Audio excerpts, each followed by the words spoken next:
Olá! Dentro do mundo da análise do comportamento, muito se fala de ciência, prática baseada em evidências científicas. E deve-se falar. Entretanto, muitas pessoas da área falam e utilizam termos como se fossem próprios da análise do comportamento, como se só na análise do comportamento existisse o termo randomização, sendo que randomização veio da agricultura e tem a ver com ciência, produção de evidência científica, não importa a área. Meta-análise veio da criminologia, produção de ciência, tem a ver com produção científica, não é da análise do comportamento. A análise do comportamento é mais uma ciência.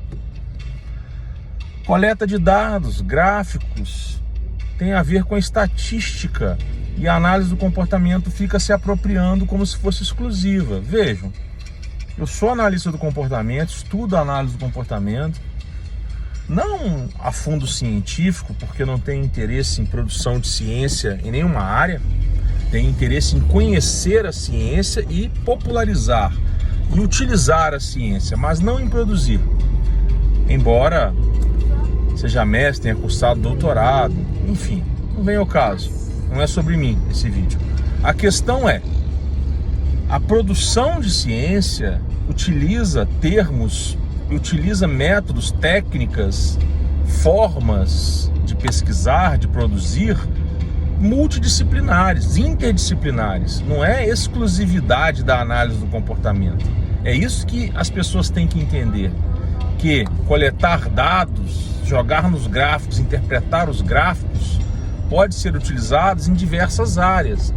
Dentro da psicologia, em outras abordagens que não são as abordagens da análise do comportamento, que não é a abordagem comportamental, análise do comportamento, existem coisas como delineamento que são próprias da psicologia, que são utilizadas e produzidas em outras abordagens, em outras áreas dentro da própria psicologia. Então, essa arrogância, essa prepotência de alguns profissionais da área para fins de reserva de mercado ou para fins de alimentar o seu próprio ego, isso é muito ruim, porque não populariza a ciência, não mostra a que veio a análise do comportamento. Pode ser aplicada em diversos contextos, em diversos cenários, com muita eficácia devido à produção de evidências científicas, devido à produção de ciência.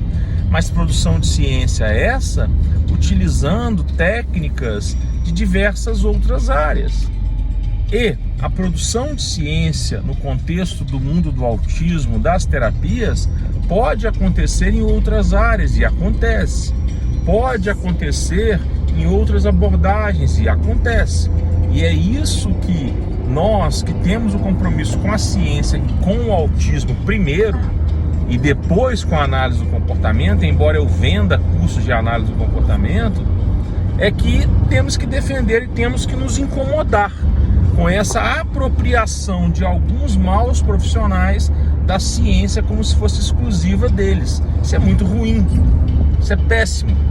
E diga-se de passagem, muitos desses analistas do comportamento nem a popularização da ciência querem e continuam não querendo, para alimentar os seus próprios egos e as suas próprias arrogâncias, que é muito ruim. Em psicologia, de uma maneira geral, quando você contesta alguma coisa, coisas que são contestáveis, como a psicanálise, como os marcos de Piaget, etc., as pessoas já falam assim: quem é você para contestar? Como as próprias abordagens dentro da análise do comportamento, como as próprias teorias psicológicas mais tradicionais, ensinadas na faculdade, as pessoas: quem é você? Sendo que o ponto não é quem é você, o ponto é o que você está questionando. Deixa eu ler, deixa eu ver. Ah, é bobagem? Então não importa se você é alguém ou se você não é ninguém. Esse é outro ponto importante quando nós falamos de ciência, de evidência científica, de produção de evidências, de multiplicação, de replicação, de utilização da ciência, de popularização. Afinal, quem financia a produção científica é o povo, e a ciência tem que voltar para o povo, tem que dar resultados para o povo, e não alimentar os egos de algumas pessoas que não têm sequer caráter. Um abraço.